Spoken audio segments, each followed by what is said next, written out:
ఒక రకమైన పరిపాలన. ఆ పరిపాలన కాదనే కదా మీకు పరిపాలన ఇచ్చారు.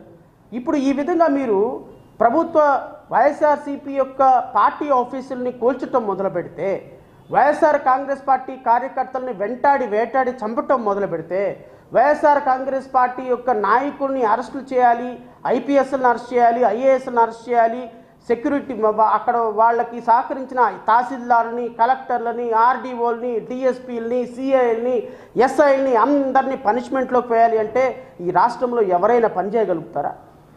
2029లో మీ ప్రభుత్వం మారిందనుకోండి, ఇప్పుడు పనిచేసిన వాళ్ళ పరిస్థితి ఏంటి అంటే ఎంప్లాయీసు హార్ట్ఫుల్గా ప్రభుత్వాన్ని చూసి పనిచేసే పరిస్థితి లేదు. అట్ ది సేమ్ టైం కార్యకర్తలు, అధికారులు, ఐఏఎస్ ఆఫీసర్లు, ఐపీఎస్ ఆఫీసర్లు ఎట్లా మీరు వాళ్ళని అప్రహెన్షన్కి గురి చేస్తారు? ప్రాబబ్లీ వాళ్ళు ఆ ప్రభుత్వంలో ఇప్పుడు